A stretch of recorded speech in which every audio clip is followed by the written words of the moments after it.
పరలోకమును గూర్చి వివరణ రెండవ భాగాన్ని మనం ఆలోచిస్తున్నాం. గత వారం పరలోకమును గూర్చిన వివరణ, పరలోకం అనేది ఎలా ఉంది, పరలోకములో ఉన్న ప్రత్యేకత ఏంటి, పరలోకం అనేది ఎవరికి ఇస్తానని దేవుడు చెప్పాడు అనేది మొదటి భాగంలో మనం ఆలోచించాం. మన పౌరస్థితి పరలోకమందు ఉన్నది. మన పౌరస్థితి ఎక్కడుంది? పరలోకమందు ఉన్నది. పరిశుద్ధుల కొరకు ఏర్పరచబడిన పరిశుద్ధుల పట్టణముగా పిలువబడుతున్న పరలోకమును గురించి ఆలోచించాం. పరలోకములో అసలు ఏమున్నాయి అనేది కూడా గత వారం చాలా సుదీర్ఘంగా ఆలోచించాం. ఏమున్నాయి పరలోకంలో? మనందరికీ నివాసాలు ఉన్నాయి. అక్కడ దేవుడు సిద్ధపరిచిన నివాసాలు కానీ, ఆ పరలోకంలో ఉన్న ప్రత్యేకత, పరలోకం అనేది ఎలా ఉందనేది ఆలోచిస్తే కొన్ని వేల కోట్ల సూర్యకాంతుల ప్రభావం. అక్కడ సూర్యుడు అనేవాడు లేడు, అక్కడ రాత్రి అనేది లేదు.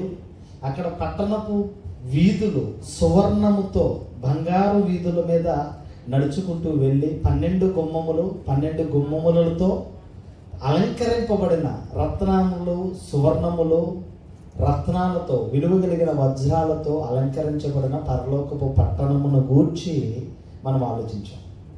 పరలోకములో ఏముంది అంటే విశ్రాంతి ఉంది, పరలోకములో సంతోషం ఉంది, పరలోకములో సమాధానం అనేది ఉంది అని మనం ఆలోచించాం. ఇప్పుడు రెండో భాగాన్ని మనం ఆలోచిద్దాం. హెబ్రీయులకు రాసిన పత్రిక 11వ అధ్యాయము, హెబ్రీయులకు రాసిన పత్రిక 11వ అధ్యాయము 10వ వచనాన్ని చదువుతాం. హెబ్రీయులకు రాసిన పత్రిక 11వ అధ్యాయము 10వ వచనం. ఎలయనగా దేవుడు దేనికి శిల్పియు నిర్మాణకుడై ఉన్నాడో పునాదులు గల ఆ పట్టణము కొరకు అబ్రహాము ఎదురు చూచుచుండెను. హెబ్రీయులకు రాసిన పత్రిక హిబ్రూ 11 చాప్టర్ 10 వెర్స్. పునాదులు గల పట్టణముల కొరకు అబ్రహాము ఎదురు చూచుచుండెను. అబ్రహాం ఏం చేస్తున్నాడట? ఎదురు చూస్తున్నాడట.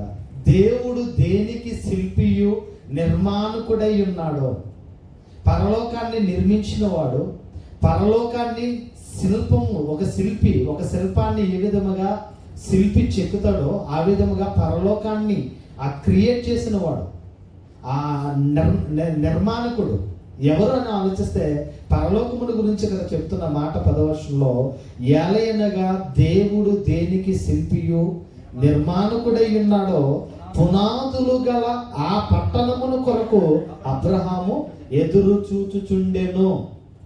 అబ్రహాముని దేవుడు బహుగా ఆశీర్వదించాడు. నువ్వు అడుగుపెట్టు ప్రతి చోట నీకు ఇస్తాను అన్నాడు. నేను నీకు చూపించి దేశానికి వెళ్ళు, అక్కడ ఆ దేశాన్ని నీకు స్వాస్థ్యముగా ఇచ్చేస్తాను, నీ తరతరాలకి ఇచ్చేస్తాను అన్నాడు. అబ్రహాము అపర కోటీశ్వరుడు అని చెప్పొచ్చు. అయితే ఆయన బ్రతికిన కాలం అంతా ఎలా బ్రతికాడంటే గుడారాలు వేసుకునే బ్రతికాడు. డబ్బు ఉన్నది కదా విల్లా కట్టేద్దాం, డబ్బు ఉన్నది కదా బంగ్లా కడదాం, డబ్బు ఉంది కదా ఒక అపార్ట్మెంట్ కట్టేద్దాం అని అనుకోలేదు అబ్రహాం. బ్రతికిన కాలం అంతా కూడా దేవుడు దేనికి శిల్పియు నిర్మాణకుడై ఉన్నాడో ఆ పునాదులు గల ఆ పట్టణమును కొరకు అబ్రహాం ఏం చేస్తాడట? ఎదురు చూచుచుండెను. ఈరోజు క్రైస్తవులకు ఉన్న నిరీక్షణ కూడా ఏంటంటే పరలోకం వెళ్ళాలి అని. ప్రతి క్రైస్తవుడు కూడా ఎక్కడికి వెళ్ళాలి? పరలోకం. దేవుడిని ఎందుకు నమ్ముకున్నావమ్మా అని అడిగితే రోగాలు పోయాయని, అప్పులు తీరాయని, సంతోషంగా ఉంటామని, దేవుడు దీవిస్తాడని. ఇది కాదు నమ్మకం అంటే. మన నమ్మకం, మన విశ్వాసత ఏంటంటే కన్ను మూయగానే మరొక లోకంలోనికి అడుగు పెట్టాలి. అది నిరీక్షణ కలిగిన వారమే ఎదురు చూడడం. అబ్రహాము విశ్వాసులకు తండ్రి, మనందరికీ తండ్రి అయిన అబ్రహాము దేని కొరకు ఎదురు చూసాడంటే పునాదులు గల ఆ పట్టణం. దేవుడు దేనికి శిల్పియు నిర్మాణకుడై ఉన్నాడో ఆ పట్టణమున కొరకు ఎదురు చూచాడట. అందుకే ఈ భూమి మీద మనం యాంత్రికులము, పరదేశులమై ఉన్నామని గ్రహించి గుడారాలు వేసుకుని బ్రతికిన కాలం అంతా. జాగ్రత్తగా ఆలోచిస్తే మరొక మాటను మనం ఆలోచిద్దాం. 16వ వచనాన్ని చూద్దాం. 16వ వచనం 16 వెర్స్. అయితే వారు మరీ శ్రేష్టమైన దేశము అనగా పరలోక సంబంధమైన దేశమును కోరుచున్నారు. అందుచేత తాను వారి దేవుడిని అనిపించుకుంటకు దేవుడు వారిని గూర్చి సిగ్గుపడడు. ఎలయనగా ఆయన వారి కొరకు ఒక పట్టణము సిద్ధపరచి ఉన్నాడు. జాగ్రత్తగా ఈ వచనాన్ని మనం ఆలోచిస్తే, మరీ శ్రేష్టమైన దేశము అనగా పరలోక సంబంధమైన దేశమును కోరుచున్నారు. మన ముందున్న పూర్వీకులు అబ్రహాము, ఇస్సాకు, యాకోబుల సంతతి, ప్రవక్తలు, ఇశ్రాయేలీయుల సంతతి, దేవుని యందు భయభక్తులు కలిగిన అపోస్తలుల కాలము, మిషనరీలు, ఎంతో మంది హతసాక్షులు అవ్వడానికి గల కారణం మరీ శ్రేష్టమైన దేశాన్ని సంపాదించుకో. మరీ శ్రేష్టమైన దేశం ఏది అనగా, అది చాలా క్లియర్గా చెప్తూ ఈ 16 వచనంలో చెప్తున్నాడు, అయితే వారు మరీ శ్రేష్టమైన దేశమును అనగా పరలోక సంబంధమైన దేశమును కోరుచున్నారు. ఈ భూమి మీద మన యాత్రికులు. దుబాయ్లో కూడా మనం ఎవరో విజిటర్స్ కదా, వచ్చాము మరలా లేదు నేను ఎక్కడ ఉండిపోతాను ఏంటంటే కుదరదు. ఎంతకాలం మనకి ఆ టైం ఉందో అంతకాలం. వీసా అయిపోయిన తర్వాత ఇక్కడ ఉన్నాం అనుకోండి, ఫస్ట్ రోజు ఎంత వేస్తారు? ఫైన్ 125. తర్వాత రోజుకి 25 దరామ్స్ చెప్పున వేసుకుంటూ వెళ్తాడు. లాస్ట్కి కట్టకపోతే నేను తీసుకెళ్ళి వేస్తారు, జైల్లో వేస్తారు. ఇది రూల్. ఈ ఒక దేశంలో ఇలా ఉంది. ఇక్కడ మనం ఈ భూమి మీద ప్రపంచ దేశాలలో ఉన్న మానవాళ్ళందరూ కూడా యాత్రికులు, పరదేశులము. మనం భూమి మీద యాత్ర చేయడానికి వచ్చాం. ఈ యాత్ర కొనసాగి, ఈ యాత్ర కొంతకాలం నడిచి యాత్రను చూసిన తర్వాత దేవుడు మనల్ని పిలుస్తాడు, నరులారా తిరిగి రండి అని పిలవగానే మనందరము కూడా వెళ్ళిపోవాలి. ఇక్కడ వాళ్ళు ఎలా ఉన్నారంటే, ఈ దేశములో ఉండే మరీ శ్రేష్టమైన దేశము అనగా పరలోక సంబంధమైన దేశమును కోరుచున్నారు. ఎవరు? అబ్రహాము, ఇస్సాకుల, యాకోబుల సంతతి, ప్రవక్తలు, పరిశుద్ధులుగా దేవుని కోసం బ్రతికిన వాళ్ళంతా కూడా ఇక్కడే స్థిరపడాలన్న ఆలోచన కలిగి లేరు ఎవరు కూడా. ఇది యాత్ర. ఇది ఎంతకాలం ఉంటుందో మనకు తెలియదు. ఇక్కడ శాశ్వతమైనది కాదు, అశాశ్వతమైన లోకంలో అశాశ్వతమైన జీవితాన్ని జీవిస్తున్నాం. మనం ఏమన్నా శాశ్వతంగా ఉంటామా? ఈ లోకం శాశ్వతమా? ఈ లోకము శాశ్వతం కాదు, ఈ జీవితము శాశ్వతమైనది కాదు, అశాశ్వతమైన జీవితం అది. నిత్యమైన జీవితం ఏది? నిత్యము ఉండే చోటు ఏదంటే పరలోకం. కనుక ఇక్కడ జాగ్రత్తగా ఆలోచిస్తే, భూమి మీద ఉండి శ్రేష్టమైన దేశాన్ని వెతుక్కుంటున్నారు. భూమి మీద ఉండి పరలోక సంబంధమైన రాజ్యము కొరకు ఎదురు చూస్తున్నారు. నేను చాలాసార్లు చెప్పాను, మరలా చెప్తాను. మనిషి జీవిత కాలం, జననము మరణము మధ్యకాలం జీవిత కాలం. చూడండి, చనిపోగానే మన ఫోటోకి ఎడతారు, ఏంటి టైమింగ్ ఇచ్చేస్తాడు, జననము మరణము. మధ్యలో మన లైఫ్ ఉంటుంది. ఈ లైఫ్లోనే మనం పరలోకం వెళ్ళాలన్నా ఈ లైఫ్ మీదే ఆధారపడి ఉంది. మనం పాతాళం వెళ్ళిపోవాలన్నా ఈ జీవితం మీదే ఆధారపడి ఉంటుంది. కనుక చాలా జాగ్రత్తగా మనం ఆలోచించవలసిన విషయం ఏంటంటే, ఈ లోకంలో ఉండే పరలోకం వెళ్ళాలన్నా ఇక్కడే డిసైడ్ చేసుకోవాలి, పాతాళం వెళ్ళిపోవాలన్నా ఇక్కడే డిసైడ్ అవ్వాలి. మనం దుబాయ్ నుంచి ఇండియా వెళ్తున్నాం అండి, టికెట్ దిగకుండా ఫ్లైట్ దగ్గరికి వెళ్ళిపోయామనుకోండి, అసలు రాణిస్తారు నిన్ను. ఆ ఎంట్రన్స్ దగ్గర నిన్ను అడుగుతాడు, పాస్పోర్ట్ అడుగుతాడు, నీ టికెట్ అడుగుతాడు, అప్పుడు లోనికి వెళ్ళనిస్తారు. లేకపోతే అంటే ఒక దేశం నుంచి మరొక దేశం వెళ్ళడానికి ఇన్ని రూల్స్ ఉన్నప్పుడు, ఈ దేశం నుండి మరొక దేశం, లేకపోతే ఈ దేశంలో నుండి అశాశ్వతమైన దేశంలో నుండి శాశ్వతమైన దేశంలోనికి, పరిశుద్ధ పట్టణంలోనికి వెళ్ళాలంటే మనకు చాలా అర్హతలు ఉండాలి, చాలా ప్రయాసతో కూడిన భక్తి ఉండాలి. అందుకే జాగ్రత్తగా మరీ శ్రేష్టమైన దేశమును అనగా పరలోక సంబంధమైన దేశమును వాళ్ళు ఏం చేస్తున్నారట? కోరుచున్నారు అని అంటున్నారు. పరలోకం వెళ్ళాలంటే ఎలా వెళ్ళాలి? అసలే పరలోకం ఎలా ఉంది? లోకాల గురించి తెలియాలి, భూలోకం గురించి మనకు తెలియాలి. ఎందుకంటే భూలోకం మీద ఉన్నాం కనుక. వెళ్ళబోయే లోకాలను గురించి కూడా తెలియాలి. అలా తెలియాలంటే దేవుని గ్రంథములో పరిశుద్ధ పట్టణముల కొరకు, పాతాళ లోకం కొరకు చాలా క్లియర్గా దేవుడు చెప్పేసేది. ఒకసారి చూద్దాం. గాస్పల్ లూకా సువార్త 16వ అధ్యాయము 16th చాప్టర్. లూకా సువార్త 16వ అధ్యాయము. అందరూ బైబిల్ తీయండి. లూకా సువార్త 16వ అధ్యాయం 16 చాప్టర్ 19 వెర్స్. గాస్పల్ ఒక్కలే చదవాలి స్పష్టంగా, ఒక్కలే. మొదట ఎవరు చదివారో వాళ్ళకి ఇచ్చేయండి. ధనవంతుడు ఒకడుండెను, అతడు ఊదా రంగు బట్టలను సన్నపు నార వస్త్రములను ధరించుకొని ప్రతి దినము బహుగా సుఖపడుచుండువాడు. లాజరు ఒక దరిద్రుడు ఉండెను, వాడు కురుపులతో నిండిన వాడై ధనవంతుని ఇంటి వాకిట పడి ఉండి అతని బల్ల మీద నుండి పడు రొట్టె ముక్కలతో ఆకలి తీర్చకొని గోరును. అంతేకాక కుక్కలు వచ్చి వాని కురుపులు నాకెను. భూలోకములో, ఒక దేశములో, ఒక పట్టణములో, ఒక రాజ్యములో ఒక ఇద్దరు వ్యక్తులు ఉన్నారు. వాళ్ళు ఎవరంటే, ఒకడు ధనవంతుడు, రెండవడు లాజర్. ధనవంతుడు లైఫ్ ఎలా ఉంది, వాడి లైఫ్ స్టైల్ అంతా ఎలా ఉంది అని ఆలోచిస్తే ఇక్కడ చెప్తున్నాడు, ధనవంతుడు ఒకడు ఉండెను, అతడు ఊదా రంగు బట్టలు సన్నపు నార వస్త్రాలు ధరించుకొని ప్రతి దినము బహుగా సుఖపడుతుంది. వాళ్ళ లైఫ్ అంతా కూడా ఇప్పుడు లేటెస్ట్ ఖత్తర్ వచ్చేసిందండి. ఏంటి అసలు ఖద్దర్ డ్రెస్సులు వచ్చేసాయి. చాలా చాలా నేను కూడా మన షేడ్ కూడా, బాడీ షేడ్ కూడా కనబడే విధంగా చాలా లేటెస్ట్ మోడల్లో వచ్చేసాయి ఇప్పుడు బట్టలన్నీ కూడా. చాలా మంది ఇదే దూరంలో ఉన్నారు. చాలా లైఫ్ అంతా కూడా ఎంజాయ్మెంట్ చేస్తున్న లైఫ్ ఇది. ధనవంతుడు కూడా ఉన్నాడు, వాళ్ళ లైఫ్ అంతా కూడా ఊదా రంగు వస్త్రాలు, అంటే మంచి అందమైన మంచి పట్టు వస్త్రాలు లేకపోతే ప్రశస్తమైన వస్త్రాలు ధరించుకుంటున్నాడు, సన్నపునార వస్త్రాలు ధరించుకుంటున్నాడు. ప్రతి దినము బహుగా ఎలా ఉన్నాడంట, సుఖమే సుఖపడ. లైఫ్ అంతా కూడా అబ్బా తినడమో సుఖపడ్డం. వాళ్ళ లైఫ్ అంతా కూడా చాలా ఎంజాయ్మెంట్ గా ఉంది ధనవంతుడు. రెండో వాడు ఉన్నాడు, అతని పేరు లాజరు. వీళ్ళ లైఫ్ ఎలా ఉంది అని ఆలోచిస్తే, లాజరు అని ఒక దరిద్రుడు ఉన్నాడు, వాడు కురుపులతో నిండిన వాడై ధనవంతుని ఇంటి వాకిట పడి ఉండి అతని బల్ల మీద నుండి పడు రొట్టె ముక్కలతో ఆకలి తీర్చమని కోరుచుండెను. అంతేకాక కుక్కలు వచ్చి వాని కురుపులు, అంటే వాళ్ళ లైఫ్ అంతా కూడా చాలా భయంకరమైన పరిస్థితిలో ఉంది. ధనవంతుని ఇంటి వాకిట పడి ఉండి అతని బల్ల మీద నుండి పడు రొట్టె ముక్కలతో ఆకలి తీర్చుకుంటున్నాడు. అంటే ఆడు డైనింగ్ టేబుల్ కాడ ఎలా తింటే కింద ఉన్నాడన్నా, ధనవంతుని ఇంటి వాకిటలో ఉన్నాడు. ధనవంతుని ఇంటి వాకిట ఆ డైనింగ్ టేబుల్ ఏంటి, తిన్న తర్వాత చెత్త చెదారం అంతా కూడా ఎక్కడ పడేస్తారు, ఆ ప్లేస్ లో ఉన్నాడు ఎవరు, లాజరు.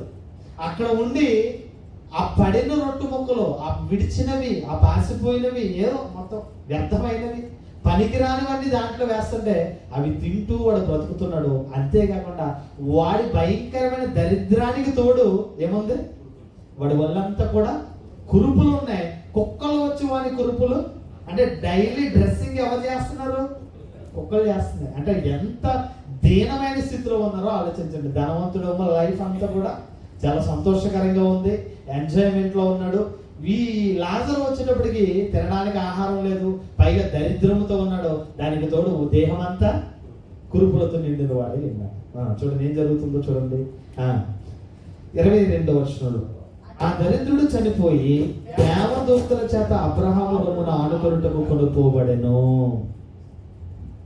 దరిద్రుడు చనిపోయాడట. చనిపోయిన తర్వాత ఎవరు వచ్చారట, పరలోకములో నుండి దేవదూతలు వచ్చాయి. అంగరంగ వైభవంగా ఆహ్వానం పలుకుతూ అబ్రహామును తీసుకుని వెళ్తున్నాయి. అబ్రహాము రొమ్మును ఆనుకొని కొనుటకు ఎవరు తీసుకువెళ్తున్నారు, లాజర్ను తీసుకువెళ్తున్నారు. లాజర్ను తీసుకుని వెళ్ళి అబ్రహాము రొమ్మున ఆనుకునే విధంగా అక్కడ తీసుకుపోయారట. ధనవంతుడు కూడా చనిపోయి పాతి పెట్టబడిను. అప్పుడు అతడు పాతాళములో బాధపడుచు కన్నులెత్తి దూరము నుండి అబ్రహాము రొమ్మున ఆనుకొని ఉన్న లాజరును చూచి, ఇక్కడ చూడండి జాగ్రత్తగా ఆలోచిద్దాం. లాజరు చచ్చిపోయాడు, సమాధి చేశారా చేయలేదో తెలియదు. ఎగ్జాంపుల్గా ఆలోచించండి, దిక్కు దిశ లేని చనిపోయాడు అంటే ఎవరు వస్తారు, మున్సిపాలిటీ వాళ్ళు వస్తారు, లాక్కిపోతారు, తీసుకుపోతారు, ఏ గొయ్యిలోనో పూజ చేస్తారు. ఇక్కడ ధనవంతుడు చనిపోయి ఏం చేయబడ్డాడట, పాతి పెట్టబడినంటే చాలా క్లియర్గా చూడండి, వ్యత్యాసం చూడండి, చాలా క్లియర్గా చెప్తాను నేను. ఎవరైనా చచ్చిపోయాడు అనుకోండి, అనాథ అనుకోండి, శవం అంటారు. బాడీని ఏమంటారు, శవం అంటారు. అదే గొప్పవాడు చనిపోయాడు అనుకోండి, వాడి బాడీని ఏమంటారు తెలుసా, పార్థిక దేహం అంటారు. అవునా కదా, విన్నారా ఎప్పుడైనా? అంటే ఆ బాడీకి కూడా వాల్యూ వస్తుంది, చచ్చిపోయినోడిని బట్టి కూడా వాల్యూ వస్తుంది. అంటే మనుషులు కూడా ఎలా ఉన్నారంటే లోకంలో ధనవంతుడు అనేటప్పటికి ఒక రకమైన ధోరణ, లేనివాడు అనేటప్పటికి ఒక రకమైన ధోరణ. ఈరోజు జరుగుతున్నది అదే. ఇక్కడ కూడా ఆలోచిస్తే ధనవంతుడు చనిపోయి పాతి పెట్టబడ్డాడు, లాజరు చనిపోయి పాతి పెట్టబడ్డాడో ఏమైపోయాడో తెలీదు. కానీ లాజరు చనిపోగానే దేవదూతలు వచ్చి ఏం చేస్తాయంట, అబ్రహాము రొమ్మున ఆనుకొనుటకు లాజరును తీసుకుని వెళ్తున్నాయంట. ధనవంతుడు చనిపోయి ఏం చేయబడ్డాడు, పాతి పెట్టబడను, అప్పుడు అతడు పాతాళములో బాధపడచ్చు. అదేంటండి, ఆయనేమో అబ్రహాము రొమ్మున ఆనుకోవడానికి వెళ్ళాడు, ఈయనేమో పాతాళములో యాతన పడతాడు. ఎంత అద్భుతంగా బైబిల్ చూడండి. అప్పుడు అతడు పాతాళములో బాధపడచ్చు, కన్నులెత్తి దూరము నుండి అబ్రహాము రొమ్మున ఆనుకొని ఉన్న లాజరును చూచి, తండ్రి అయిన అబ్రహామా, నాయందు కనికరపడి తన వేలు కొనను నీళ్లలో ముంచి నా నాలుకను చల్లార్చుటకు లాజరును పంపమనెను. ఇక్కడ అర్థం అవ్వాలి. ఇక్కడ జాగ్రత్తగా ఆలోచిస్తే దెబ్బ తలిగితేనే కానీ బోధపడదు అంటారు చాలా మంది. ఎప్పుడైనా విన్నారా? గొప్పు తలిగితేనే కానీ నొప్పు తెలియదు అంటారు. రెండోది కూడా అర్థవంతంగా నేను చెప్తున్నాను. చాలా మందికి చెప్తే అర్థం కాదండి. చాలా మంది కూడా రే నాయన తాక్రా, ఒరే తిరక్కరా, బలాదురుగా తిరక్కరా, దేవుణ్ణి నమ్ముకో, దేవుని ఎందుకు భయభక్తులు కలిగి ఉండు అని చెప్పు అనుకోండి, ఎందో చెప్పిన వాడిని విలన్గా చూస్తూ ఉంటాం. ఇక్కడ కూడా చాలా జాగ్రత్తగా ఆలోచిస్తే అబ్రహాము విశ్వాసులకు తండ్రి, ఆ విశ్వాసాన్ని బట్టి లాజరు విశ్వాసం కలిగిన వాడే బ్రతికాడు. చనిపోయిన మరుక్షణమే అబ్రహాము రొమ్మున ఆనుకోవడానికి లాజరు వెళ్ళిపోయాడు. ఇక్కడ ధనవంతుడు చనిపోయాడు, పాతి పెట్టబడ్డాడు. పాతి పెట్టబడిన సమయంలో వాడు ఎక్కడున్నాడు? పాతాళములో యాతన పడుతున్నాడు. అంటే జాగ్రత్తగా, ఈ దేహము దేవుని ఇచ్చింది. ఈ దేహం ఎవరిచ్చారు? దేవుడు ఇచ్చాడు. ఈ దేహానికి దీపమైన ఆత్మను ఎవరిచ్చారు? దేవుడు ఇచ్చాడు. నరుని ఆత్మ యెహోవా పెట్టిన దీపం. ఈ దీపం ఎక్కడికి వెళ్ళిపోవాలి? మరలా పరలోకములో నుండి ఆ దీపం మనలోకి వచ్చింది. పరలోకములో నుండి మనం వచ్చాం. మరలా ఎక్కడికి వెళ్ళాలి? పరలోకం వెళ్ళిపోవాలి. అంటే మనం ఇండియా నుంచి వచ్చాం. ఎక్కడెక్కడో మనం ఆంధ్ర, తెలంగాణ, చాలా రాష్ట్రాలు ఉన్నారు ఇక్కడ. ఆ రాష్ట్రాల నుంచి మనం వచ్చాం. మరలా మనం ఆ రాష్ట్రానికి మనం మరలా వెళ్ళిపోవాలి. ఎందుకంటే మన స్వగృహం, మన సొంత ఊరు, మన భార్య, మన పిల్లలు, మన కుటుంబం, మన బంధువులు అందరూ ఉండే చోటు కనుక మనం ఎప్పటికైనా ఇక్కడ నుంచి మనం అక్కడ వెళ్ళిపోవాలి. అదేవిధంగా నరుని ఆత్మ యెహోవా పెట్టిన దీపం. ఈ దీపం మరలా దేవుడి దగ్గరికి వెళ్ళిపోవాలి. అందుకే ప్రసంగి గ్రంథంలో అంటాడు, మన్నైనది వెనుకటి వలె మరలా మన్నుకు చేరును, ఆత్మ తాను దయచేస్తున్న దేవుని యొద్దకు మరలిపోవును అంటాడు. అంటే మరలా వెళ్ళిపోద్ది. మరలా ఏమవ్వాలి? వెళ్ళిపోవాలి. ఎక్కడికి వెళ్ళిపోవాలి? దేవుని దగ్గరికి వెళ్ళిపోవాలి. ఇక్కడ జాగ్రత్తగా ఆలోచిస్తే అబ్రహాము విశ్వాసులకు తండ్రిగా పరదేశంలో ఉన్నాడు. పరదేశంలో ఉన్న అబ్రహాము రొమ్మును ఆనుకోవడానికి లాజరు వెళ్ళాడు. అయితే ఇక్కడ ధనవంతుడు చనిపోగానే ఎక్కడికి వెళ్ళాడు అనేది ఆలోచిస్తే అప్పుడు అతడు పాతాళములో ఏం చేస్తాడంట? పాతాళములో బాధపడచ్చు, కన్నులెత్తి దూరము నుండి అబ్రహాము రొమ్మును ఆనుకొని ఉన్న లాజరును చూచి, తండ్రి అయిన అబ్రహామా. అంతవరకు దేవుడి కోసం తెలియదు ఎవరికి? ధనవంతుడికి. అంతవరకు దేవుడు అంటే ఎవరో తెలియదు. విశ్వాసులకు తండ్రి అబ్రహాం అని తెలియదు. చనిపోగానే బోధ, చనిపోగానే జీవితం ఏంటో అర్థమైంది. ఎక్కడ? పాతాళంలో. ఉపయోగం ఉంది అక్కడ. అక్కడ ఎందుకు రాయించంటే ఇది యథార్థ గాథ, ఇది కథ కాదు. బైబిల్లో రాయబడిన యథార్థ గాథ. ఇది నిజం. 100%, 200% నిజం. ఇది ఎందుకంటే జరిగినది. ఇది ఇక్కడ యాతన పడతాడట.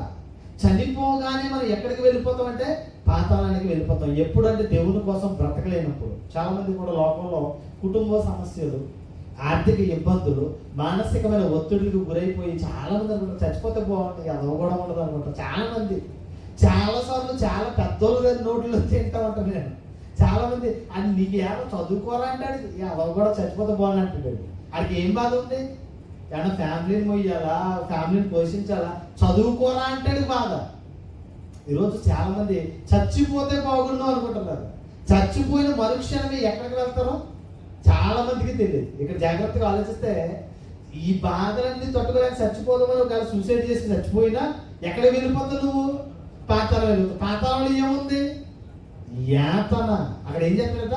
పాతాళములో బాధపడుచు కన్నులెత్తి దూరము నుండి అబ్రహాము రొమ్మున ఆనుకుని ఉన్న లాజరును చూచి, తండ్రివైన అబ్రహామా, నా యందు కనికరపడి తన వేలు కొనను నీళ్లలో ముంచి నా నాలుకను చల్లార్చుటకు లాజరును పంపుము. నేను ఈ అగ్ని జ్వాలలలో యాతన పడుచున్నానని కేకలు వేసి చెప్పాను. అంటే పాతాళములో ఏముంది? పాతాళ లోకంలో ఏముంది? పాతాళానికి మారు పేరు నరకము. ఈ నరకంలో ఏముంది? అగ్ని జ్వాలలతో యాతన పడే ప్రదేశం. యాతన, బాధపడే చోటు ఏదంటే పాతాళం.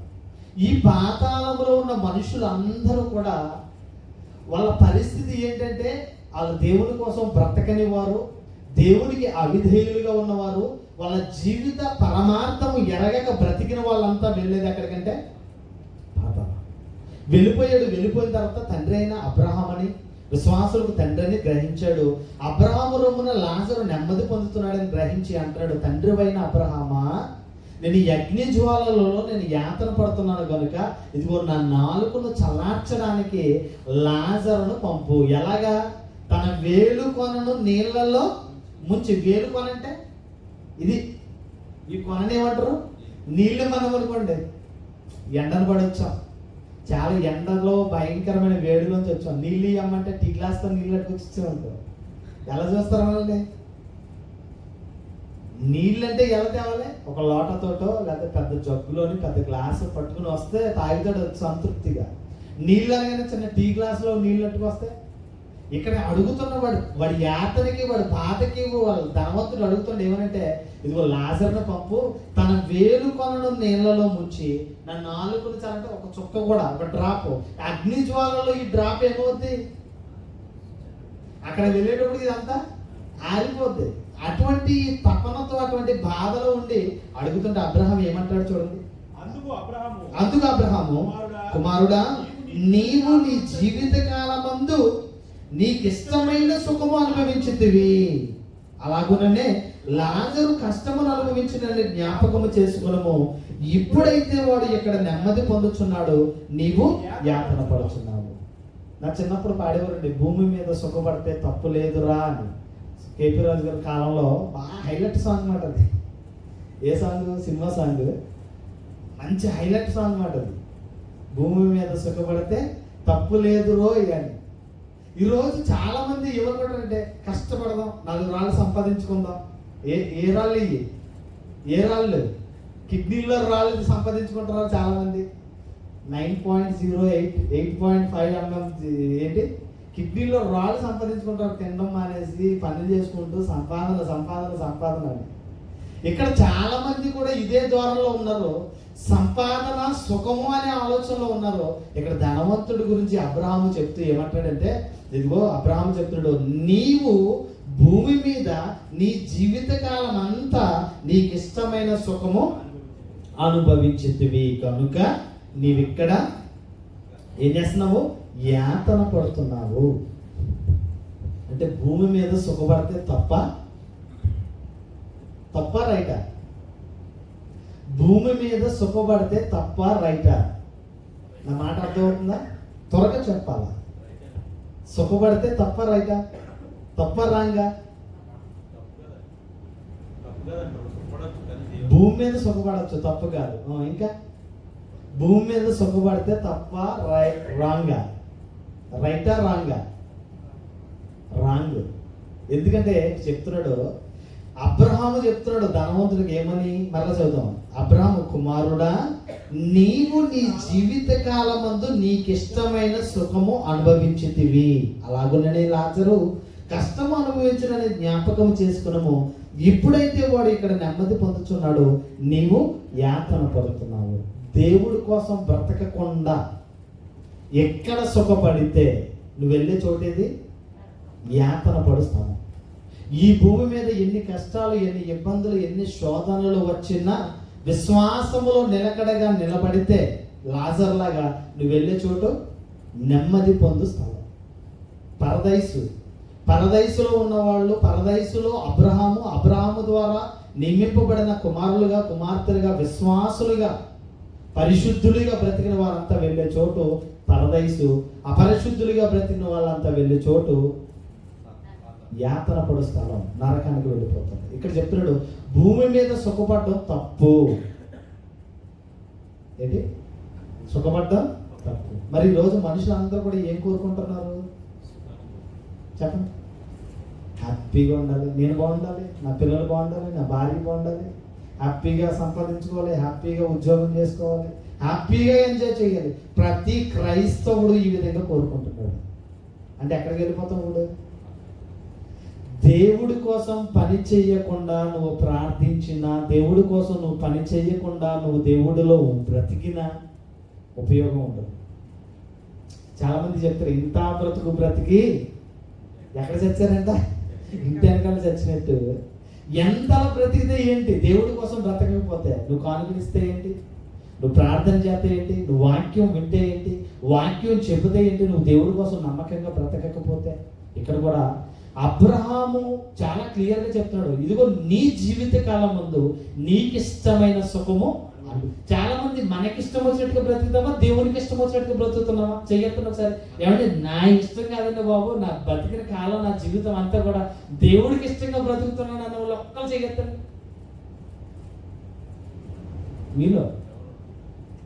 మీలో అంటే ఎవరికి ఇష్టం వచ్చినట్టు బ్రతుకుతున్నారు మీరు? మాటలు వచ్చా చెప్పండి. ఎవరికి ఇష్టం వచ్చినట్టు బ్రతుకుతున్నారు? అంటే ఇలా బ్రతికితే ఎక్కడ వెళ్ళిపోతాం మనం? మరి ఇంత భక్తి ఎందుకు? మరి ఈ పాటలు ఎందుకు, ఈ ప్రార్థన ఎందుకు, ఈ ఎంత అడవడం ఎందుకు? అంటే బ్రతకడం ఎవరి కోసం బ్రతకాలి? దేవుని కోసం బ్రతకాలి. ఈ జీవితాన్ని ఎవరిచ్చారు?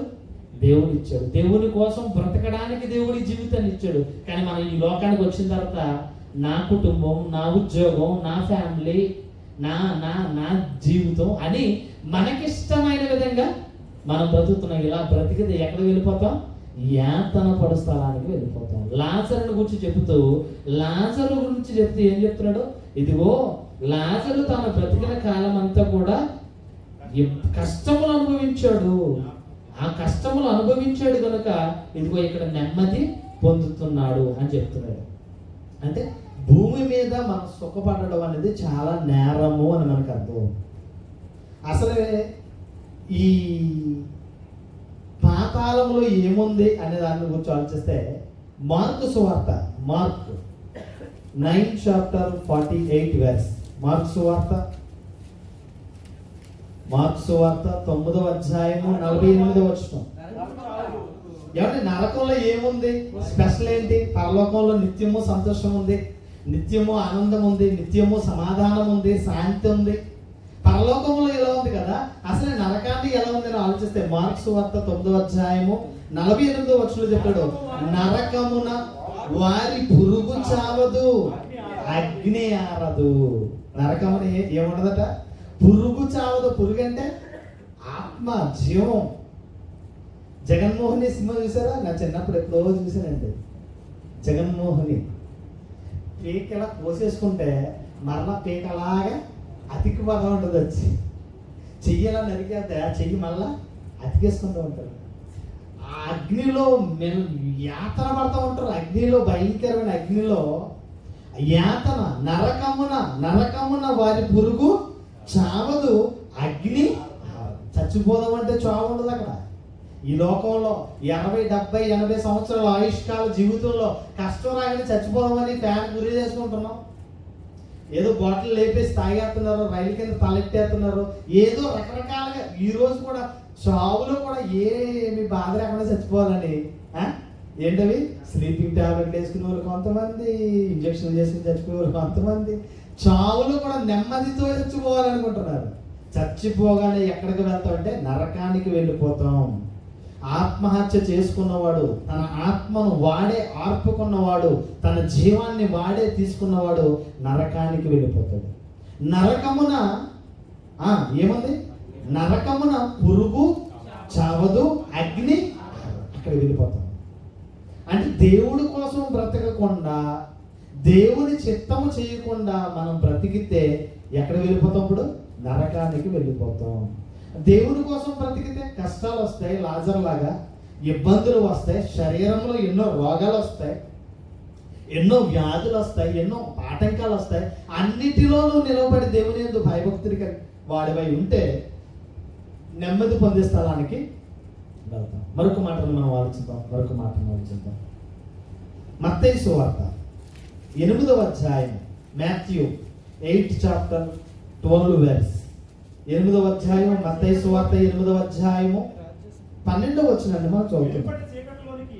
వెలుపటి చీకటిలోనికి త్రోయబడుదురు, అక్కడ ఏడ్పును పండ్లు కొరుకుటయు ఉండునని మీతో చెప్పుచున్నాను. ఎక్కడ? వెలుపటి చీకటి అంటే ఏది? పాతాళ లోకములో ఆ చీకటి కలిగిన బిలములో త్రోయవేయబడతామట. ఆ త్రోయవేయబడిన చోటులు ఏమన్నాయట?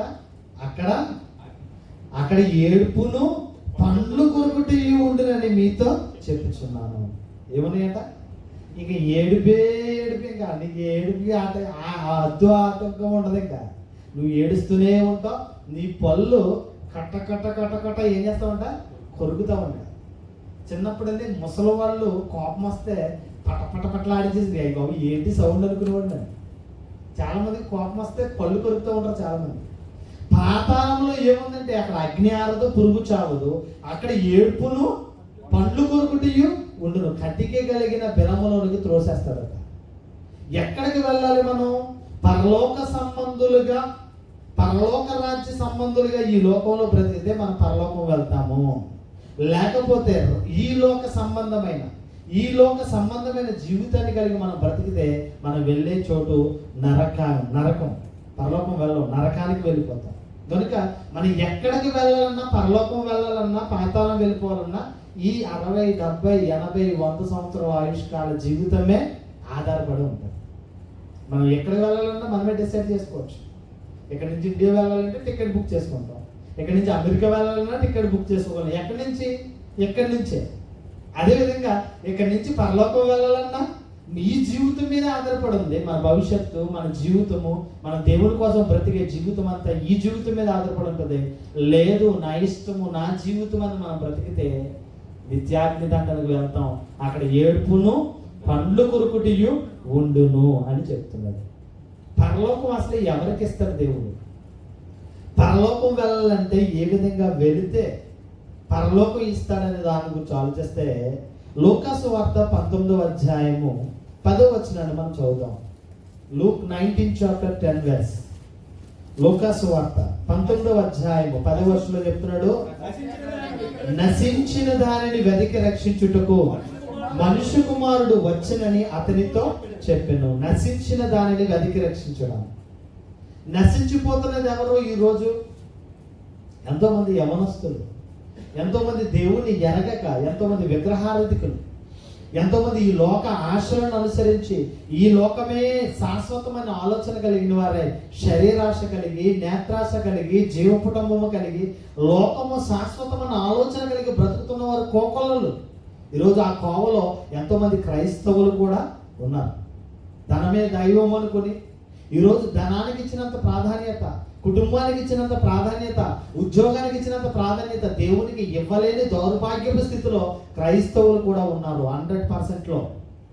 ఇక్కడ జాగ్రత్తగా ఆలోచిస్తే ఇక్కడ చెప్తున్నాడు, నశించిన దానిని వెతికి రక్షించుటకు మనుష్య కుమారుడు వచ్చెనని అతనితో చెప్పాడు. ఈరోజు ఎంతో మంది నశించిపోతున్నారు మన కళ్ళ ముందే. మన కొలీగ్స్, మన కుటుంబీకులు, మన బంధువులు, మన ఇరుగు పొరుగు వారు, మన చుట్టుప్రక్కల ఉన్న వాళ్ళు ఎంతో మంది త్రాగుడని, వ్యభిచారం అని, ఈ లోక ఆశలలో ఎంతోమంది కూరుకుపోయి దేవుణ్ణి విడిచిపెట్టి లోకానుసారమైన బ్రతుకుతున్నారు. వీళ్ళందరినీ రక్షించడానికి ఎవరు వచ్చారట? మనుష్య కుమారుడిగా యేసుక్రీస్తు లోకానికి వచ్చారు. ఇప్పుడు మనము ఆయనను నమ్ముకున్న పిల్లలుగా, ఆయనను మనం విశ్వసిస్తున్న వారిగా మనమేం చేయాలి? అనేకులను రక్షించాలి, అనేకులను దేవుని వైపుకు నడిపించాలి. ఈరోజు మరి నడిపిస్తున్నాం. నెలంతా పనిచేశారండి కంపెనీలో, నెలంతా మీరు పనిచేశారు, కంపెనీలో డ్యూటీలు చేశారు, డే అండ్ నైట్ డ్యూటీలు చేశారు. జీతం ఇస్తాడా? ఇవ్వడా? అకుల గారు ఇస్తాడు, జీతం ఇస్తాడు. పని చేయలేదండి, వెళ్ళిపోయాం, ఆఫీస్కి వెళ్ళాం, నా జీతం నాకు అని అడిగాం, ఇస్తాడా? ఎవరు? ఈ లోకములో, అశాశ్వతమైన లోకములో, ఈ ఉద్యోగం ఎంతకాలం ఉంటుందో ఎంతకాలంలో ఊడిపోద్దో తెలియని ఉద్యోగములో మనం పని చేస్తేనే జీతం ఇస్తున్నారు, పని చేయకుండా జీతం ఇవ్వరు. అలా అనుకుంటే పని చేయకుండా పరలోకం వెళ్ళిపోతాం అన్నది ఎంతవరకు సబబు చెప్పండి? పని చేస్తేనే పరలోకం, పని చేస్తేనే జీతం, పని చేయకుండా పరలోకం వెళ్ళాలంటే? అందుకే మన ముందున్న పూర్వీకులు, మన ముందున్న ప్రవక్తలు, మన ముందున్న అపోస్తులు ఎవరి ఘోరముగా హింసించబడి చనిపోయారు. కొరడా దెబ్బల చేత, ఖడ్గముల చేత నరకబడ్డారు, చిరస్నానం చేయబడ్డారు, వేడి వేడి నూనెలో బజ్జీలాగా ఏపేసి చంపేశారు. ఎంతో మందిని బల్లాలతో పొడిచి చంపేశారు, ఎంతో మందిని రాళ్ల రువి చంపేశారు. దేవుని సువార్తను ప్రకటించినందుకు హతసాక్షులైపోయారు. అలా చనిపోయిన వారికే పరలోక రాజ్యములో ప్రప్రదమైన చోటు ఉంటుంది. పని చేయకుండా మనం పరలోకం వెళ్ళిపోవాలని నువ్వెన్ని పాటలు పాడినా, నువ్వెంత బోధ చేసినా, నువ్వెంత వాక్యము చదివినా, నువ్వెన్ని రకాల పాటలు పాడుతూ దేవుని స్తుతించినా, పని చేయకపోతే, నేను చాలాసార్లు చెప్పాను, మరలా రిపీట్ చేస్తున్నాను. ఎగ్జామ్ హాల్కి వెళ్ళాం, మనం పరీక్ష కేంద్రానికి వెళ్ళాం. పరీక్ష కేంద్రంలో ప్రశ్నపత్రం ఇచ్చారు, ఆన్సర్ షీట్ కూడా ఇచ్చారు. ప్రశ్నలకు తగిన జవాబులు అన్నీ రాసి ఆల్ టికెట్ నెంబర్ వేయకుండా వచ్చేసామండి. పాస్ అవుతామా బ్రదర్? పాస్ అవుతామా? ఆ బ్రదర్ వెనక్కి తిరగ, నిన్నే పాస్ అవుతామా? పాస్ అవుతాం. ప్రశ్నలన్నిటికీ సమాధానం రాసి క్వశ్చన్ పేపర్ అడిగించి ఆన్సర్ పేపర్ మనం తెచ్చేసాం. పాస్ అవుతామా? ఇక్కడ కూడా భక్తిలో మీరు పైకి భక్తి కలిగిన వారి ఉంటే సరిపోదు. చాలా మంది వేషధారణ, భక్తిహీనత, ఏదో ఉన్నంతసేపు అడావిడ తర్వాత మామూలే, యథా రాజా తథా ప్రధా అంటారు. అంటే ఈ మనుషులు ఎలా అయిపోయారంటే వేషధారణ జీవితాన్ని కలిగిన వారే బ్రతుకుతున్నారు. ఇటువంటి వాళ్ళకి పరలోకం వెళ్ళే అవకాశం ఉండదు. వేషధారులు, దేవుడు అన్నాడు ప్రకటన గ్రంథంలో అన్నాడు, శరీరం అమ్ముకున్న వ్యభిచారులైనా నేను క్షమిస్తాను కానీ వేషధారులను క్షమించనే క్షమించను. ఒళ్ళు అమ్ముకున్న బ్రతికిన వాళ్ళకైనా పరలోకం ఇస్తారు కానీ వేషధారణతో బ్రతికిన వాడికి అసలు పరలోకం వెళ్ళే అవకాశం లేదన్నాడు. ఈరోజు మనం బ్రతుకుతున్న బ్రతుకులో, మన జీవితంలో, మన భక్తిలో ఎలా ఉన్నాం మనం? వేషధారణతో కూడిన భక్తి, లేకపోతే నిజంగా నిష్కల్మషమైన భక్తితో ఉన్నామా? ఏ భక్తి మంది? చాలా రకాలుగా చూస్తే వేషధారణే కనబడుతుంది. వేషధారణ జీవితమే తప్ప దేవునిలో మనం లీనమై దేవుణ్ణి ఆరాధించడంలో, దేవుని పని చేయడంలో, దేవుని కోసం మన జీవితాన్ని ఇచ్చేవారిగా మనకు కనబడట్లేదు. ఇక్కడ కూడా జాగ్రత్తగా ఆలోచిస్తే నశించిపోతున్నారు, ఎంతో మంది నశించిపోతున్నారు. చాలా మంది మీ క్యాంపుల్లో చూడండి, అమ్మ నా బూతులు తిట్టుకుంటూ వెళ్ళేవారు కొంతమంది. చుట్టలు కాల్చేవాడు ఒకడు, సిగరెట్లు కాల్చేవాడు ఒకడు, తాగేవాడు ఒకడు, వ్యభిచార కోపంలో ఉన్నవాడు ఒకడు. కళ్ళ ముందు ఎంతో మంది ఉన్నారు కానీ వాళ్ళు చెప్పరు. వాళ్ళకి చెప్పలేని పరిస్థితి. దేవుడి కోసం చెప్తే మళ్ళీ వేరేగా చూస్తారేమో, దేవుడి గురించి చెప్తే మళ్ళీ వేరేగా ఆట పట్టిస్తారేమో అన్న ఆలోచన కలిగిన వారే. వాళ్ళ హిందువులండి, వాళ్ళ ముస్లింలండి, వాళ్ళ సిక్కులండి అంటే విడిచిపెడుతున్నాం తప్ప అటువంటి వాళ్ళకి దేవుడి కోసం చెప్పాలి, ఒక్కరినైనా రక్షించాలన్న తపన మనలో లేదు. పని చేయకుండా పరలోకం వెళ్ళడం అనేది చాలా కష్టం. పని చేయకుండా జీతం తీసుకోవడం ఎంత కష్టమో, పని చేయకుండా అదేవిధంగా ఇక్కడ కూడా పని చేస్తేనే పరలోకం వెళ్తాం, పని చేయకపోతే పరలోకం వెళ్ళే అవకాశం లేదు. దేవుని చిత్తాన్ని మనం ఎరగాలి. యెహెజ్కేలు గ్రంథం 18వ అధ్యాయం 18 chapter 23 verse.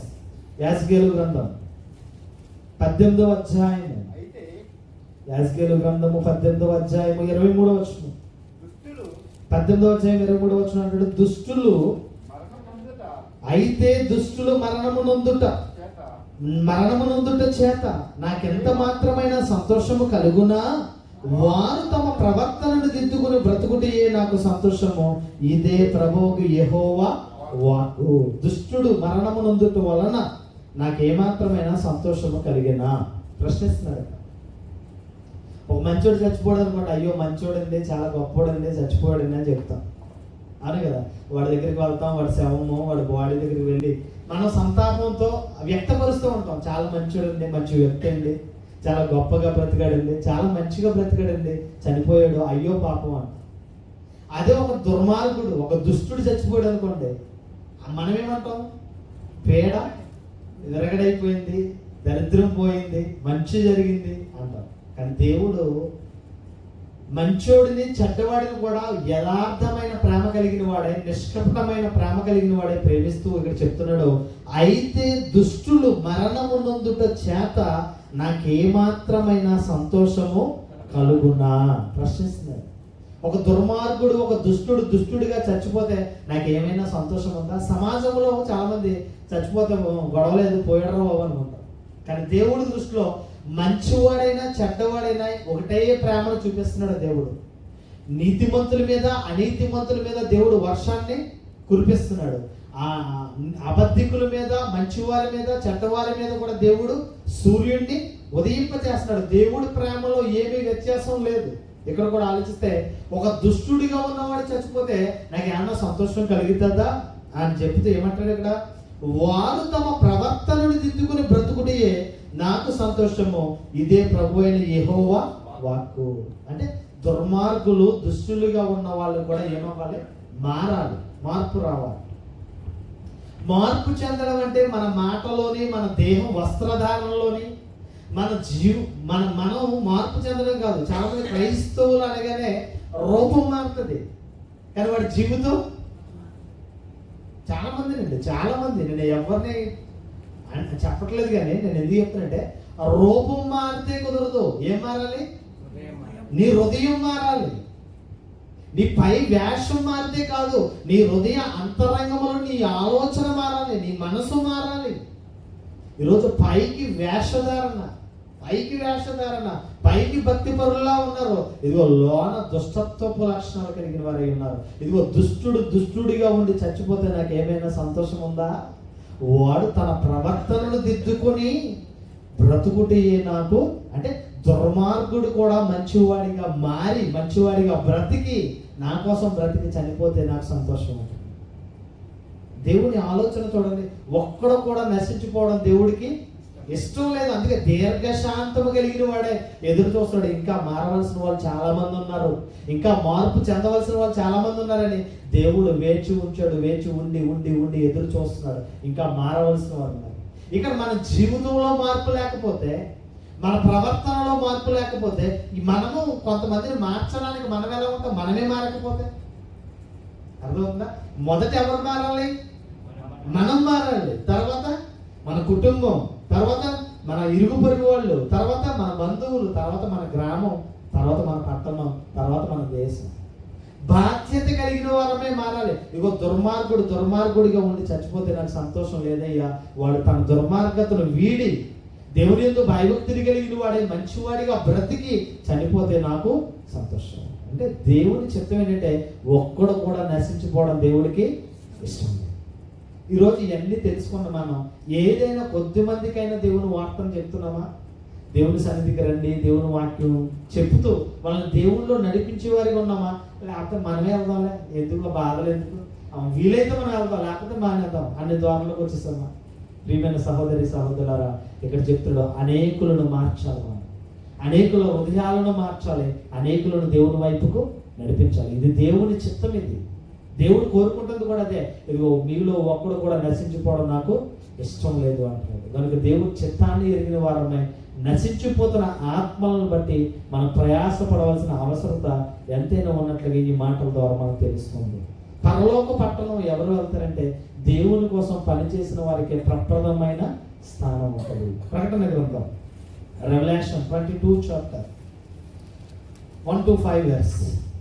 ప్రకటన గ్రంథం 22వ అధ్యాయము మొదటి నుంచి 5 వచనాలు జాగ్రత్తగా ఆలోచిస్తే అసలు ఎలా ఉంది పరలోకపు పట్టణం, ఎలా ఉంది, పరలోకపు పట్టణములో ఏ విధమైన ప్రత్యేకతలు కలిగి ఉన్నాయి అన్నది ఆలోచిస్తే ఈ 21వ అధ్యాయం 22వ అధ్యాయం అంతా కూడా పరలోక పట్టణం అంతా కూడా ఏ విధముగా ఉంది అనేది ఆలోచిస్తే స్ఫటికము వలె మెరియునట్టి జీవజలపు నది, దేవుని యొక్క గొర్రె పిల్లయు సింహాసనమునందు నుండి ఆ పట్టణపు రాజ వీధుల మధ్యను ప్రవహించుటకు ఆ దూత నాకు చూపెను.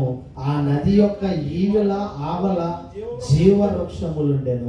పరలోక పట్టణం, పరలోకపు పట్టణం ఎలా ఉంది అన్నది ఆలోచిస్తే పరలోక పట్టణాన్ని గురించి చెబుతూ, ఇదిగో స్ఫటికము వలె చాలా మెరుస్తూ ఆ నది, పరలోకపు పట్టణంలో ప్రవహించే నది, ఆ నది ఇరువైపులో ఉన్న జీవవృక్ష ఫలాలను, ఆ చెట్లను గురించి చెప్తూ ఏమని చెప్తున్నాడు అని ఆలోచిస్తే 2వ వచనం చెప్తాడు, ఆ పట్టణపు రాజవీధుల మధ్య ప్రవహించుచు ఆ దూత నాకు చూపెను, ఆ నది ఈవెల ఆవల జీవవృక్షములుండెను, అది నెల నెలకు ఫలించుచు 12 కాపులు కాయెను.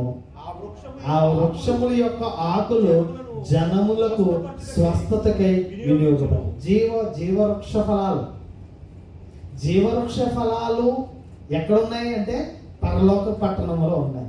పరలోక పట్టణాల్లో జీవవృక్ష ఫలాలు ఎప్పుడెప్పుడు పంటనిస్తాయంట? ప్రతి నెల. ఎన్ని రకాలుగా? చూడండి ఏం చెప్తాడు, మరలా చూద్దాం. ప్రతి నెలకు ఫలించుచు 12 కాపులు. అర్థమవుతుందా? నెల ఫలిస్తూ 12 కాపులు ఇస్తాయట. 12 కాపులు ఇస్తూ ఏం చేస్తాయట? దాని ఆకులు కూడా ఇదిగో అనేకులకు స్వస్థత నిమిత్తమై ఓడబడే విధంగా ఉంటాయట. ఇక మీదట శాపగ్రస్తమైనది దానిలో ఉండదు. దేవుని యొక్క గొర్రెపిల్ల యొక్క సింహాసనము దానిలో ఉండెను. ఆయన దాసులు ఆయనను సేవించుచు ఆయన ముఖ దర్శనము చేయుచుండురు. ఆయన నామము వారి నొసల మీద ఉన్నది. రాత్రి ఇక నెన్నడూ ఉన్నదు. దీపకాంతి అయినను సూర్యకాంతి అయినను వారికి అక్కర్లేదు. దేవుడైన ప్రభువే వారి మీద ప్రకాశించును. వారి యుగములో రాజ్యము చేయుదురు. దేవుని పట్టణం, దేవుని పట్టణంలో ఉన్న ప్రత్యేకత 21వ అధ్యాయం 22వ అధ్యాయము మొత్తం టోటల్ గా పరిశుద్ధ పట్టణం, నిలువరమైన పట్టణం. ఆ పరిశుద్ధ పట్టణం గురించి చెబుతూ ఇదిగో పరలోకపు పట్టణం ఈ విధంగా ఉంది. ఈ విధంగా పరలోకపు పట్టణంలో ఒక నది ప్రవహిస్తుంది. ఆ నది ఈవెల ఆవల కూడా ఏమన్నాయట? జీవవృక్ష ఫలాలు ఉన్నాయి. ఆ ఫలాలను భుజించే అవకాశం కూడా దేవుడు మనకి ఇస్తాడని చాలా క్లియర్ గా మనకు చెప్తున్నాడు. అసలు పరలోక పట్టణంలో దేవుడు ఎలా ఉన్నాడు? దేవుడు అనేవాడు ఏ విధంగా ఉన్నాడు?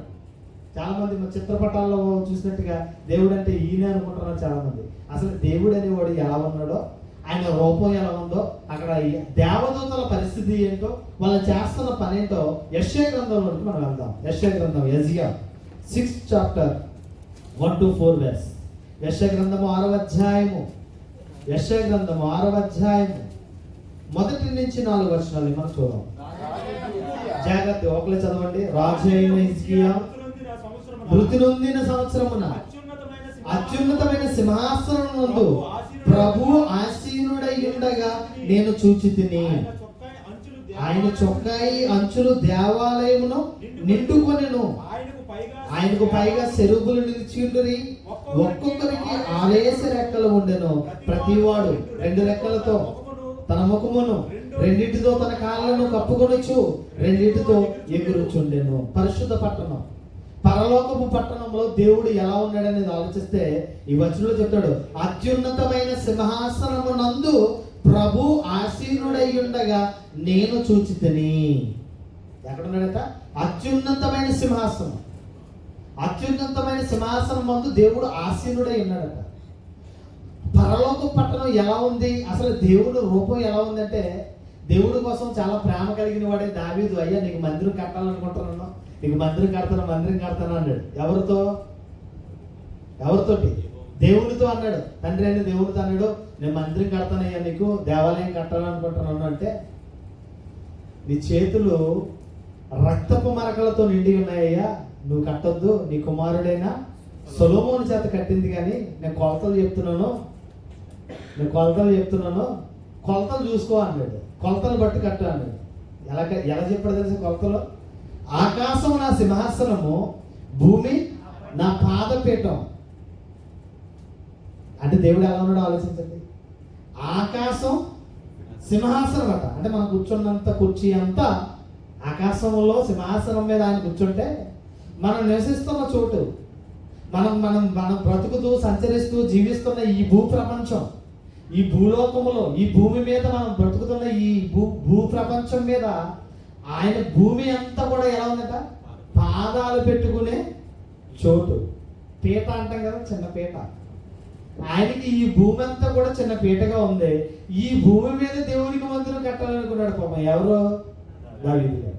ఆకాశం నా సింహాసనం, భూమి నా పాదపీఠం, మీరు నా కొరకు ఎలాంటి మందిరం కడతారో మనుషులు కట్టు హస్తకృత్యములో నేను నివసించను. మనుషులు కట్టే చోట్ల ఉండను, జీవము కలిగిన దేవుడు జీవము కలిగిన దేహంలో ఉంటా అన్నాడు. దేవుని స్తోత్రం కలిగిన కాదు. ఇది దేవునికి ఆలయం. ఏది? నీ దేహమే దేవుని ఆలయం. ఈ ఆలయంలో నేను ఉంటాను. ఇదిగో మనుషులు కట్టే మందిరాలలో నేను ఉండనయ్యా అన్నాడు ఆయన. మీరు నా కొరకు ఎలాంటి మందిరాలు కడతారు అని మరి సొలొమోను చేత బంగారు దేవాలయం, సువర్ణ దేవాలయం యెరూషలేములో మరి కట్టించబడడం, సుందరమైన కట్టడంతో కట్టించబడడం జరిగింది. అయితే దేవుడు రూపాన్ని మనం చూస్తే ఇప్పుడు ఆకాశం అంత సింహాసనం మీద కూర్చున్నాడంటే, ఈ మనం బ్రతుకుతున్న భూమి మీద ఈ భూమి దేవునికి పాదాలు పెట్టుకునే చోటైతే దేవుడు రూపం ఒకసారి ఏం చేయాలి? ఒకసారి ఊహించుకోండి, ఒకసారి డ్రీమ్ ఏంటి, ఒకసారి ఎలా ఉన్నాడు దేవుడు అంటే ఈ రెండు కళ్ళు దేవుడిని చూడటానికి రెండు కళ్ళు చాలవు. ఆయన అత్యున్నతమైన, ఇప్పుడు చదవాలి, అత్యున్నతమైన సింహాసనమందు ఆయన ఆసీనుడై ఉండగా నేను చూచితిని. దర్శనము ద్వారా, ఈ దర్శనము ద్వారా యెషయా ప్రవక్త దర్శనము ద్వారా చూస్తున్నాడు. చూస్తూ ఆకాశంలో అత్యున్నతమైన సింహాసనం మీద ఆయన కూర్చున్నాడు. ఆయన కూర్చున్నప్పుడు ఆయన సింహాసనాసీనుడిగా ఉండగా ఆయన చొక్కా అంచులు దేవాలయమును నిండుకొని ఉన్నాయి. ఆయనకు పైగా కెరూబులు నిలుచున్నాయి. మహాదూతలు. దేవదూతకి ఎన్ని రెక్కలు ఉంటాయి? ఎన్ని రెక్కలు ఉంటాయి? మనం చూసే దేవదూతలకు ఎన్ని రెక్కలు ఉంటాయి? 2 రెక్కలు ఉంటాయి. చాలా మంది కూడా దేవదూతకి ఎన్ని రెక్కలో తెలియదు పాపం. కానీ కరెక్ట్గా చెప్తే దేవదూతకి 6 రెక్కలు ఉంటాయి. ప్రతి దేవదూత ఇక్కడ, ప్రతి దేవత. కరుణమయుడి సినిమాలో 2 రెక్కలే ఉన్నాయి. దయాప్రాప్తురాలని సమూహం అన్న 2 రెక్కలు కనబడతాయి ఇక్కడ. గొల్ల వాళ్ళకి శుభవార్త చెప్పినప్పుడు కూడా 2 రెక్కలు కనబడుతుంది. ఇక్కడ మహాదూతలు, షెరూబులు, కెరూబులుగా పిలువబడుతున్న వారి రెక్కలు 6 రెక్కలు ఉన్నాయట. 6 రెక్కల్లో వాళ్ళు ఏం చేస్తారంటే 2 రెక్కలతో తన ముఖమును, 2 తన కాళ్ళను కప్పుకొనుచు 2 ఎగురుచుండెను. అంటే ముఖాన్ని ఎందుకు కప్పుకున్నాయి? కాళ్ళు ఎందుకు కప్పుకున్నాయి? ఇవి ఎక్కడున్నాయి? సింహాసనమునకు పైగా ఉన్నాయి. 2 ఎగురుతున్నాయి, 2 ముఖాన్ని కప్పుకున్నాయి. ఎందుకు ముఖాన్ని కప్పుకున్నాయి? దేవుని మహిమను చూడలేవు. దేవదూతలు దేవుని శక్తిని, దేవుని మహిమను, ఉన్నతమైన దర్శనము, ముఖ దర్శనము చేయలేని స్థితిలో ఉన్నాయి. వాటిని చూడడానికి తట్టుకోలేని స్థితిలో 2 తన ముఖాన్ని కప్పుకుంటున్నాయి, 2 తన కాళ్ళను కప్పుకుని 2 ఎగురుతూ ఏం చేస్తున్నాయట? వారు సైన్యములకు అధిపతి యెహోవా పరిశుద్ధుడు, పరిశుద్ధుడు, పరిశుద్ధుడు, సర్వలోకము ఆయన మహిమతో నిండి ఉన్నదని గాన ప్రతిగానములతో, గొప్ప స్వరములతో గాన ప్రతిగానములు చేయుచుండిరి. ఏం చేస్తున్నారు దేవదూతలు? దేవదూతలు చేస్తున్న పని ఏంటి? యెహోవా పరిశుద్ధుడు, పరిశుద్ధుడు, పరిశుద్ధుడు, పరిశుద్ధుడు అని ఎవరి గాన ప్రతిగానములు, గొప్ప స్వరముతో. మనం పాట పాడండిరా బాబు అంటే ఎవడో పోయినట్టు పాడుతూ ఉంటాం. చప్పట్లు పాడమంటే చాలా మంది ఇలా దేనితో మరి నాకు అర్థం కాదు. పాట పాడమంటే సూరం అంటే పాడతారు. దేవదూతలు అక్కడ పాటలు పాడుతుంటేనట ఏం జరుగుతుంది చూడండి. వారి కంఠ స్వరము వలన గడప కమ్ముల పునాదులు కదులుచు మందిరము ధూపము చేత నిండగా. పాట పాడితే ఎలా పాడాలి? నీకున్న స్వరం, దేవుడు మంచి స్వరాన్ని ఇచ్చాడు, వినియోగించు, చక్కగా పాడు, చక్కగా దేవుడిని స్తుతించు. మన పాటలు పాడడానికి కూడా ఎంతో ఇది. ప్రియమైన సహోదరి సహోదరుల, గాన స్వరములతో గాన స్వరాలతో ఇక్కడ ఏం చేస్తారంట? కంఠస్వరము వలన గడప కమ్ముల పునాదులు కదులుచు మందిరము ధూపము చేత నిండగా. దేవుని ఆరాధిస్తే అలా ఆరాధించాలి, హృదయపూర్వకముగా. నీ దేవుడైన యెహోవాను నీ పూర్ణాత్మతో, నీ పూర్ణ శక్తితో, నీ పూర్ణ వివేకముతో నీ దేవుడైన యెహోవాను ప్రేమించి ఆయన ఏం చేయాలట? ఆరాధించాలి, సేవించాలి. ఈరోజు మనం ప్రార్థన చేసుకోవడం కూడా ఏదో ఎందుకు వచ్చారో బాబా అన్నట్టుగా ఉన్న వాళ్ళు కొంతమంది. ప్రియమైన సహోదరి సహోదరులారా, దేవుని రూపము చాలా గొప్పది.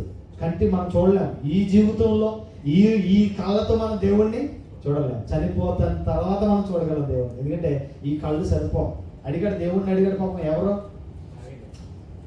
మోషే గారు అడిగాడు, అయ్యా నువ్వు ఎలా ఉంటావు, రోజు మాట్లాడుతున్నావు, నువ్వు నాతో రోజు మాట్లాడుతున్నావు, వింటున్నాను తప్ప నేను చూడలేదు, ఒక్కసారి నేను చూస్తాను అంటాడు.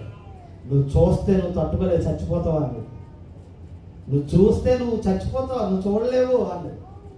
చాలా మందికి ఆశ ఉంటుంది దేవుని చూడాలని.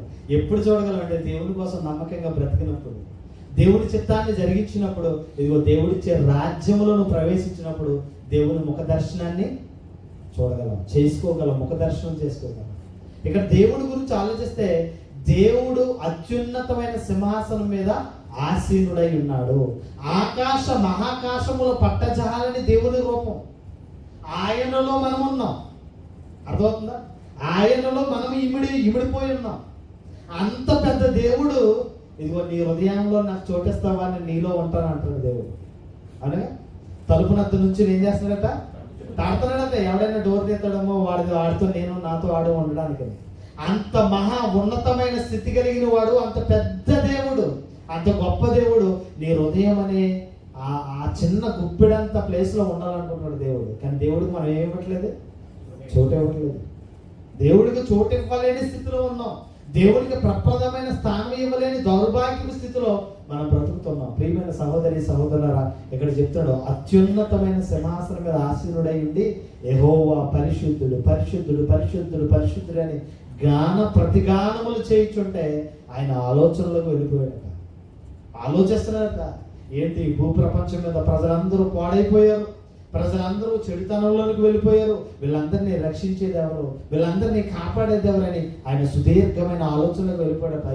ఈ మహిమతో ఈ స్తుతిగానములతో లీనమైపోయి ఉండవలసిన వాడు ఆ అంత స్తుతిగానాల మధ్య దేవుడు ఏం చేస్తున్నాడు, ఆలోచనలకు వెళ్ళిపోయాడట. ఏంటి, భూలోకములో మనుషులందరూ నశించిపోతున్నారు, భూలోకములో మనుషులందరూ పాపపు ఊబిలోకి వెళ్ళిపోతున్నారు, వీళ్ళని రక్షించేది ఎవరు అని దేవుడు ఏం చేస్తున్నాడట, ఆలోచనలకు వెళ్ళిపోతాడు.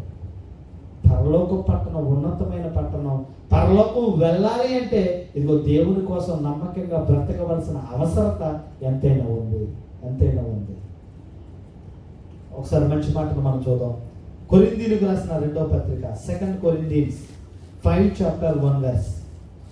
కొరింథీయులకు రాసిన 1వ పత్రిక 2వ పత్రిక 5వ అధ్యాయము 1వ వచనం. 5వ అధ్యాయము 1వ వచనం అంటాడు, భూమి మీద మన గుడారము ఈ నివాసము శిథిలమైపోయినను చేతి పని కాక దేవుని చేత కట్టబడినదియు నిత్యమైనదియునైన నివాసము పరలోకమందు మనకున్నదని ఎరుగుదుము.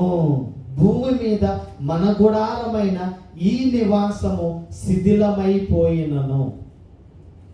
ఈ దేహము దేవుని ఆలయం. యెహోవా ఇల్లు కట్టించిన ఎడల దాని కట్టువాని ప్రయాసము. ఏ ఇల్లు